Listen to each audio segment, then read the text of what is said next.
radio for discerning listeners. Starr 103.5 FM.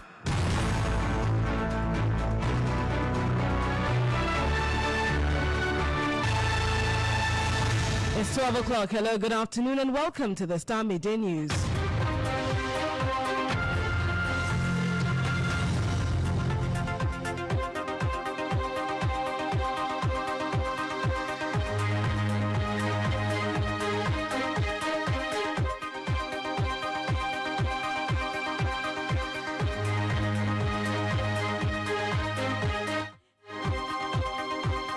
And coming up in the bulletin, President John Dramani Mahama names former Interior Minister Prosper Bani and others in new key security appointments.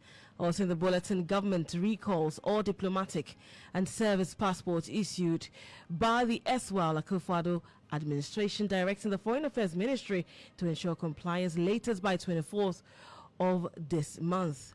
And Minority in Parliament accuses chairman of the appointment committee of exhibiting open bias and hostility against their members on the committee. And later, Institute for Energy Security IES optimistic government will utilize the postponement of WAPCO's scheduled maintenance to guarantee steady power supply. Details of these stories and many more coming up shortly. Stay tuned then.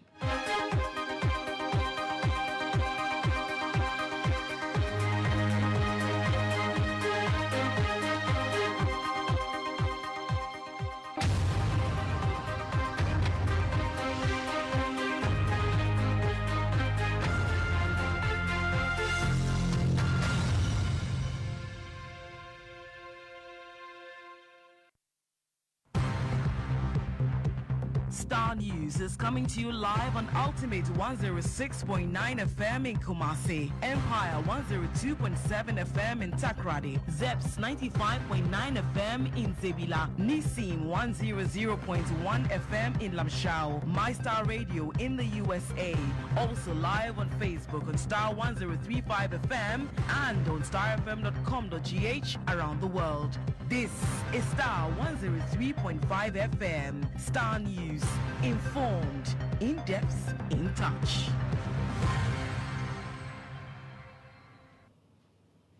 You're welcome once again to the Starr Midday News on Starr 103.5 FM. My name is Dedei Tettey. Let's get to the details of our story. So, President John Dramani Mahama has named former Interior Minister Prosper Bani as his national security advisor. Now, others, including former Ashanti Regional Commander COP retired Kofi Boakye, DCOP Abdul Osman Razak and Charles Kipo have also been giving national security portfolios. I've been joined in the studio by Ibrahim Al Hassan. He's the head of our political desk and also a parliamentary correspondent with the details of the statement announcing these appointments. Ibrahim, what does it say? Well, so it talks about the fact that, mind you, this on the back of what the president, we keep saying former president, the president mentioned when he visited Boko yesterday, that very soon he was going to make public a number of security appointments that will assist him bring a lasting peace to the Boko enclave. And so, yes, he followed through. One name that was conspicuously missing, that many people are asking questions, is Colonel Bovulati. But before we get to that, Nathan Kofi Boakye, of course, it's the former police commander for the Ashanti region.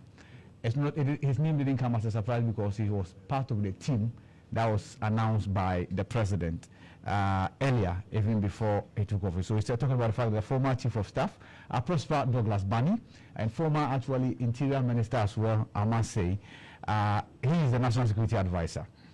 Now, we also talk about DCOP Abdul Osman Razak.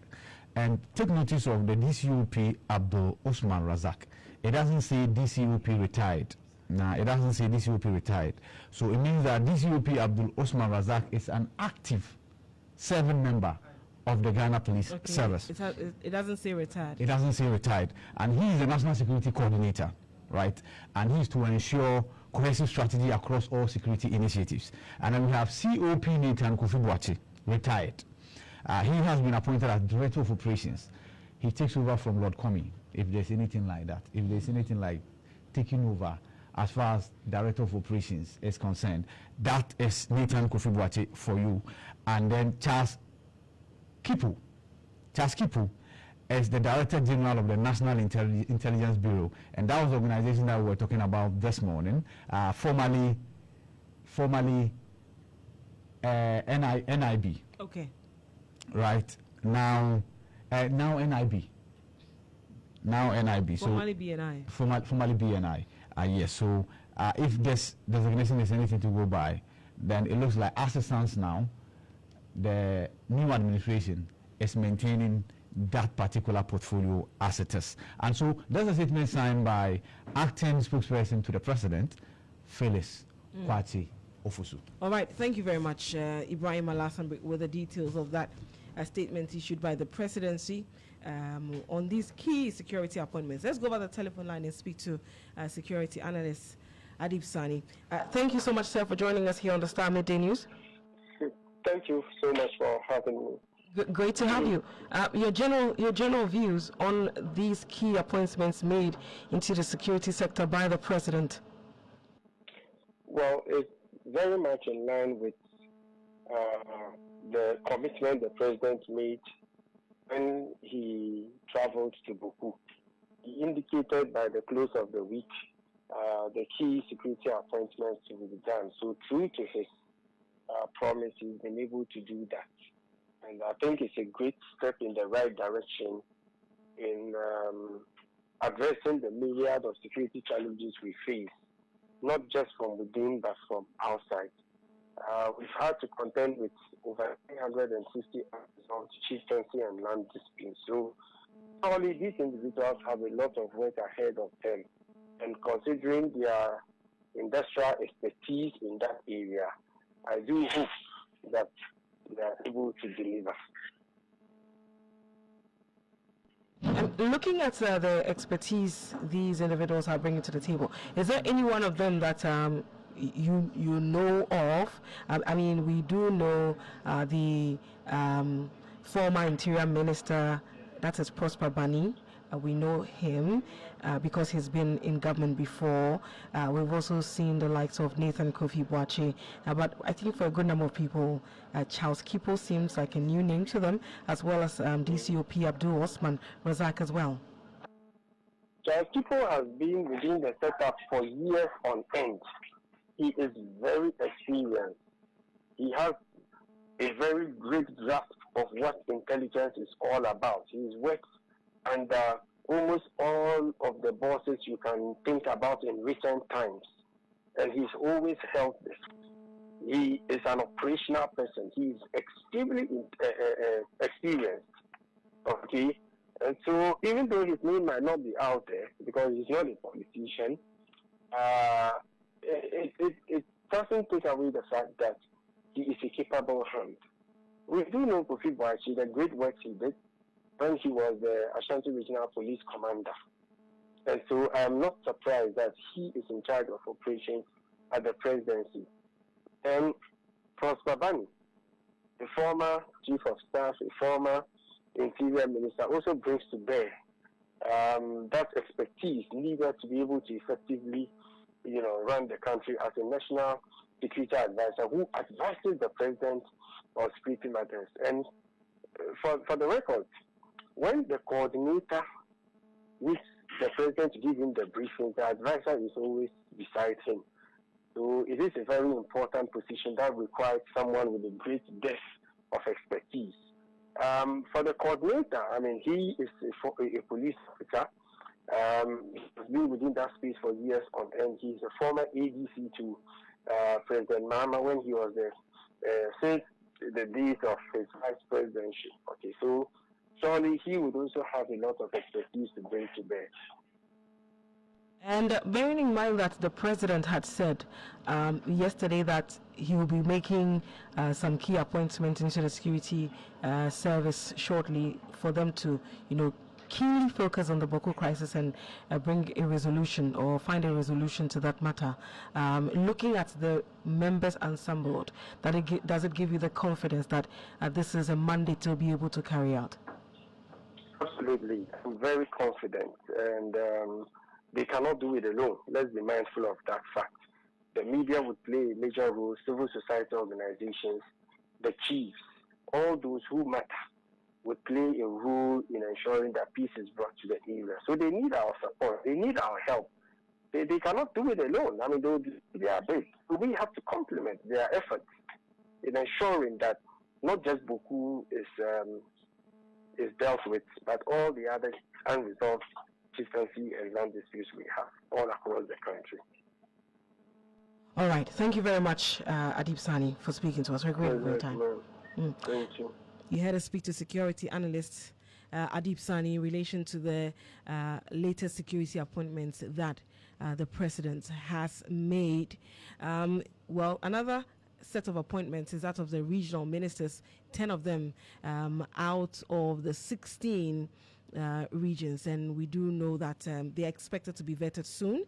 And Ibrahim Alassan is our parliamentary affairs correspondent. Emmanuel wears many hats, okay? So Ibrahim, we are expecting that it will be vetted soon, right? Yes, indeed. This communication has already been sent to the Speaker, and the Speaker has automatically forwarded it to the Appointments Committee.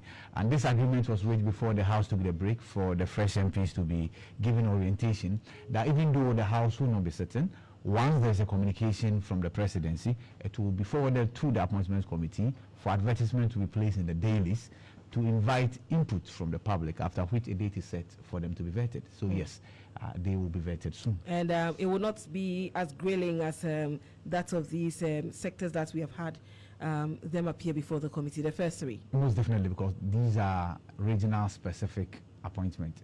So if it's the 10 of your regional minister designated to be vetted, the region will pay attention. Okay. Yeah, the national will wait for the bigger portfolios. Okay, all right. Thank you very much, Ibrahim Alassan, a parliamentary affairs correspondent. Well, the Eastern Regional Minister designate Rita Akosua-Awati has been reacting to the news. She spoke to me on the Morning Star today.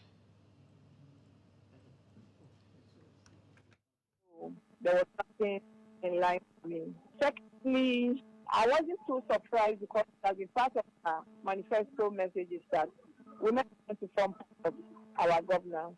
And what are the immediate needs of the Eastern region that would be top on your list in terms of priorities? So big, stretching from one place to Esojaman. Eastern region is so big. Our roads are not in shape. The youth need jobs. We have a lot of schools that are so under. We need water, good water to drink. Our women need support in business. We have security. These are the many things that Eastern region is crying for. So we have a lot of needs. Well, some residents in the area have also been reacting. Have a listen. Assembly members, Rita, you'll be a born a woman. A man is a presiding member. Now, so will be a teacher anymore. What be assembly member? Now, once a bear presiding member. Then, ya elected as a free regional minister. I just say, a swing. Rita bet to me, you perfect. Going to put up. She's going to work for us, and we expect much of her, things from her. We have a lot of challenges in the Eastern region. So she coming from the region and know the problem of the region, I would believe that she's going to put much effort and then develop the region. We have a lot of challenges, road infrastructure, abandoned program, project and other things. We know she's going to foster all these things and then work with it. To reduce the unemployment in the region. So I say, you need so papa and your man year my to say abandoned project. To say hospital and as if I was saying you may be on my end here, shame say, or bow a bit to me, I be my. You heard there some residents in the Eastern region reacting to the appointment of Rita Akosua-Awati as the Eastern Regional Minister. Well, political scientist Dr. Richard Amwakoba has been defending the president's choice of nominating much more youthful MPs to the position of regional ministers. Have a listen. Well, whether it's a good decision or not, it depends on the performance of the duties. You see, a young person will come in and is very respectful, responsive, energetic. What else do you want? You're doing everything right. So the age will not matter at all. the age is compensated for his energy and thoughtfulness and all sorts of things like that. So that is easily done away with. What did we get when we let older people? If you get an older person, it's not perform, it comes to the same thing. People actually get even madder than that because you are old, you're supposed to know better than that. So how he handles himself, the performance of his job, how he relates to the leaders of the region, that is what's going to determine whether it's a good choice or not. So let's give them a chance. It's good news.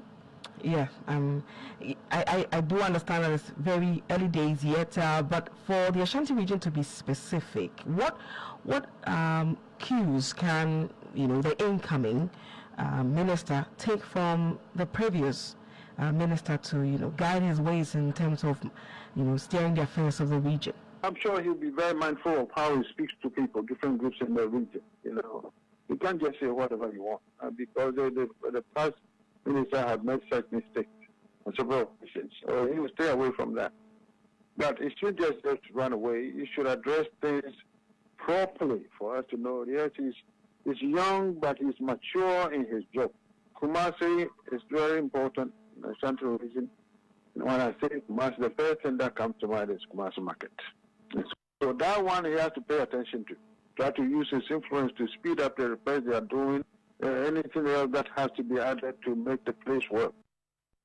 You had the political scientist, Dr. Richard Amwakuba. Let's quickly touch base with our correspondent in the Eastern region, Kojo Ansa, to give us an appreciation of how people have been reacting to the appointment or the nomination, I beg your pardon, of Rita Ejay Awate as the regional minister. Kojo, we've heard some of the residents. They are very expectant. What more can you tell us? Also, essentially, the Eastern region, we have a lot of challenges. So the people were stressing on the fact that this new regional minister will have to address them. Firstly, it's about abandoned projects. One of the biggest projects that was ongoing was the regional hospital project, which was supposed to be completed in 2023, but that did not happen because it is currently around about 60% completion stage. And the people are expecting that the new administration led by the regional minister will ensure that the project is not abandoned and gets rotten in the bush. So this is one of the issues that people are talking about. Then illegal mining, which has also affected our river bodies, is something that we're expecting the new minister to deal with it. But with regard to the party faithfuls, we're expecting that the regional minister brings unity to the region and ensure that the party is not, divided. Because essentially they are saying that, especially with regards to appointment of MC, they're expecting that the regional minister will play a role so that they ensure that there's unity in the party. All right, Kojo Ansa, that is our Eastern Regional correspondent, bringing us how people are generally reacting to the nomination of Mrs. Rita Akosua Ejay Awate as the Eastern Regional Minister. You're still listening to the Star Midday News on Star 103.5 FM. Let's move on and talk about other issues. Well, the president has been making some appointments and also doing some revocations and also issuing some directives. One of them being in relation to passports, persons who hold their diplomatic passports. The president has asked that such individuals, through the executive secretary, has written to the Foreign Affairs Ministry and has asked that these individuals bring their documents for verification and reissuance where necessary. Some of you have been reacting to it. Nanama has joined me in the studio. Nanama, what are people saying? Well, now it's a very interesting bag of comments. Let's start with Instagram. David says, the girlfriends and the side chicks and the concubines, please, you have a call. Then we have Freedom GH Boy says, my vote is working.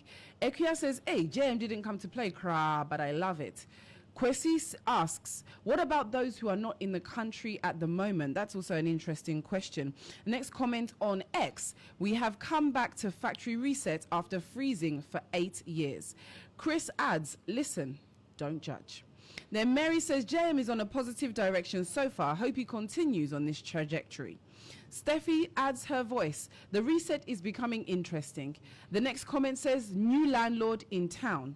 Then we also have very interesting. And lastly, Abdul says on X, the witch hunting continues. I'm Nanama Aqua. Now, back over to you. Thank you very much, Nanama, with the reactions on social media there. Let's bring you that statement from the Secretary to the President, Dr. Kalistus Mahama, that communicated this directive to the Foreign Affairs Ministry. They have up to January 24th to make sure that all these actions are carried out. Here are details of the statement. To request the recall of diplomatic and service passports issued by the previous administration. This exercise aligns with the government's commitment to ensuring the proper use and administration of official travel documents by national and international standards. The recall aims to prevent misuse, safeguard the country's reputation, and maintain the integrity of our diplomatic engagements. The ministry should take the following steps to facilitate the process. A. Issue a public notice. Notify all holders of diplomatic and service passports issued by the previous administration to return these documents to the ministry for verification and reissuance where applicable. B. Set a deadline for compliance. Specify a reasonable timeline for all concerned individuals to comply with the recall latest by 24th January 2025. C. Conduct verification. Undertake a thorough review of all returned passports to ensure that they align with the current eligibility criteria for issuance. Your cooperation and expedient action in this regard will contribute significantly to maintaining the credibility and efficiency of our country's passport system. You heard the details of that communication to the Ministry of Foreign Affairs in relation to diplomatic passports issuance and reissuance of it. You're still listening to the Star Midday News on Star 103.5 FM. Let's quickly go over the telephone line and speak to Dr. Ishmael Hlobo. He is an international relations expert. Thank you so much, sir, for joining us here on the Star Midday News. Hello, sir. Good afternoon. Can you hear me? Good afternoon. I hope you're well. Thank you for joining us. Yes, so what is happening at the moment, or this directive, it is something that is procedural, right? Is expected to happen? Of course, it's expected to happen. Once a new administration takes office, automatically, some people on the service and diplomatic passports, their tenure of office has ended, and then they have to hand over those passports. And so the process, and ideally, it should not take a directive from the office of the president. Those people themselves will have done that. Because those passports are issued based on your holding a particular office. So when the tender expires, then you have to send them. But then, as it may, passports can be abused. It's appropriate that take steps to verify and be sure that those who are on those passports are people who are truly expected to know them. In the case people do not submit them, is there anything that can be done? The passport is the property of the state of Ghana. So if it is established that you are holding a diplomatic passport, and by the judgment of the authorities, you are not supposed to put them, then they can take steps to retrieve them from you. Now, this communication, you were saying that usually you would not see communications like these telling people that they need to submit their diplomatic passports for checks and then reissuance where they merit it. But this time around, there is a clear communication. Does it in any way suggest that perhaps there was an abuse in terms of the, giving out or issuance of diplomatic passports? It has been a problem for Ghana for a very long time, not only under President Akufo-Addo. It has always been a problem for Ghana. That because of the nature of our laws on issuing service and diplomatic passports, the minister in charge, the Minister of Foreign Affairs, have the laws, as it were, to determine that apart from diplomats and the top level of government, citizens who think can hold those passports and do business on behalf of Ghana can hold them. And given that, number of people found diplomatic passports who ordinarily do not have. So what we should guide against is that when this administration also is office, we will not have a situation where we have so many people on diplomatic passports. All right, okay. All right, sir. Thank you so much for speaking to us. We're grateful for your time. You had to speak to an international relations expert, Dr. Ishmael Hlovode. We are speaking to him in relation to the communication on the passport. Let's quickly touch base in Parliament before we head to the court. And the minority in Parliament, they have accused the chairman of Parliament Appointment Committee of exhibiting open bias and hostility against the members on the committee. According to a member of the committee, Dr. Gideon Wako, the MPP side were denied the opportunity to probe and subject the CVs of minister nominees presented by President Mahama to intense scrutiny. They held a press conference earlier today. I've been joined in the studio by Ibrahim Alassan once again, parliamentary correspondent. Ibrahim, what are the issues the minority members are raising? Well, so the press conference was addressed by Gideon Wako, Member of Parliament for Tano and North. And of course, he talks about the fact that the chairman for the Appointments Committee, Bernard Ahiafo, set out from the word go to shield the nominees. And his intention was manifested with how he heckled and then attempted to gag members of the minority on this committee. And so they are cautioning that as and when the committee sits again, the chairman should ensure that he's fair to all. That's not the only thing that has occupied the attention of the minority. And you know, the oral committee, their caution to the appointees of President Akufo-Addo is that no appointee should avail himself or herself to any invitation that emanates from the oral committee. And to them, this committee is operating without any legal basis, and as a result, doesn't have the legal authority to invite anybody. So the message to the appointees of President Akufo-Addo is that when Timora invites them, they should not honor such an invitation.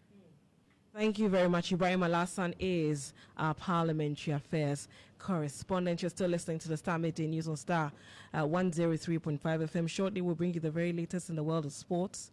And Christian Kwashi is joining me in the studio. Good afternoon to you, Christian. What's in sports? In sports this afternoon, former Ghana Under-20 World Cup winning goalkeeper Daniel Ajay has stated that he was not provided with formal documentation regarding the 10,000 Ghana cedis government investment made under the late President John Evans Atamis. This claim arises following the maturity of a 15-year investment made by the Ministry of Youth and Sports on behalf of the Black Satellite 2009 Under-20 World Cup squad. Now, in an interview with EIB Sports, Daniel Ajay revealed that he and his teammates from the victorious 2009 squad only received certificate as evidence of the investment made through SAS Investment Company. Yeah, we were given, I think, certificate of the contract, the investment with the SAS. So that is the only, I think, document we have.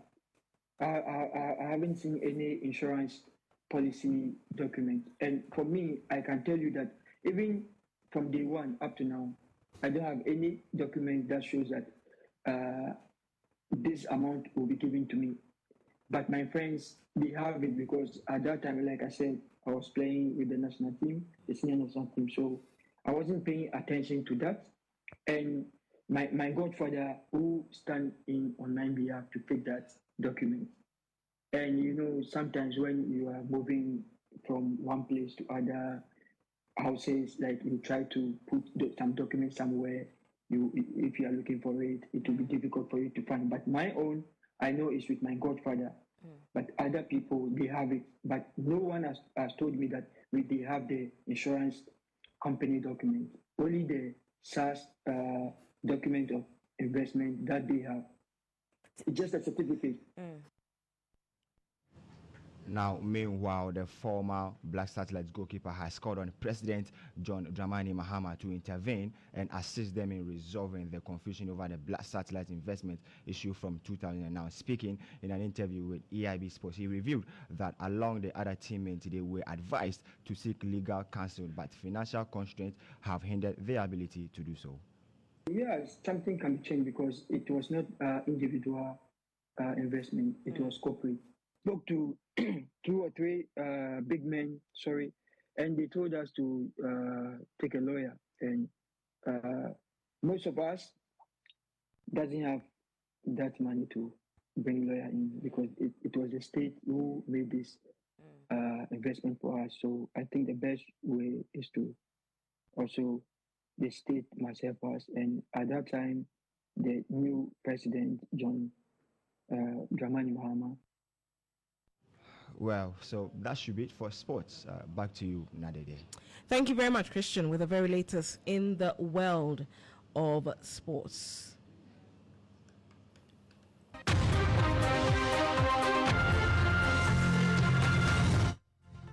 And that'll be it for today's edition of the Star Midday News on Star 103.5 FM. For more news, do log on to starfm.com.gh. My name is Tettey. Have a good afternoon.